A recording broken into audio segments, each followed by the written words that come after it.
the complexity of the problem. I think the frustration sometimes is that people will want to find one thing that's wrong with their shoulder. Rupen, what is it that you find?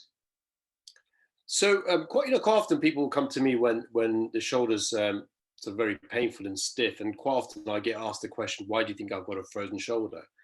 And what I tend to say is we don't really know. We don't quite understand why people get frozen shoulder. I know we went through sort of the primary and secondary frozen shoulders, but if you look at the pathophysiology as to why people develop it, is now thought that most people who develop it have a low-grade inflammation.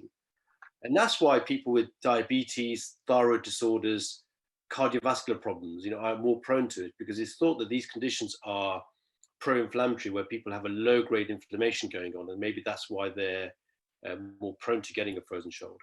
And what happens is when you have low-grade inflammation, you produce these sort of cytokines, such as like TGF, Bill beta, and so forth. And what that does is causes these normal sort of cells, the fibroblasts, to differentiate into what's called myofibroblasts, and you get then what's called type 3 collagen. Normally our collagen is type 1 collagen, but you get type 3 collagen. And it's interesting, it's the same kind of collagen that you see in people who've got Dupuytren's contracture, where you may see people who've got contracture, and it's because it's type 3 deposition of collagen there.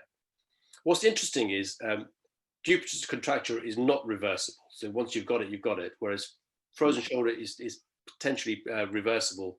And I say potentially because we'll come back to it, but and that's what's thought to happen. So you get low-grade inflammation, which causes sort of the type 3 deposition. And then what happens is that causes fibrosis and capsulitis, thickening of the capsule, which then causes pain. And one of the other reasons you get pain is because it's thought that you get nerve cells, a new type of nerves being formed around that capsule, which then contribute to the pain. So it's a combination of pain and capsulitis, and then you enter this vicious cycle of pain causing stiffness causing further pain, and then you eventually end up with in the frozen stage of a frozen shoulder.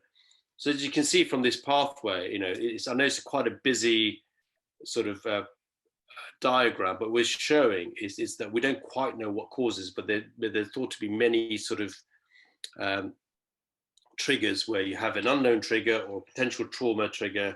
You get the pro-inflammatory cascade, which then causes capsulitis.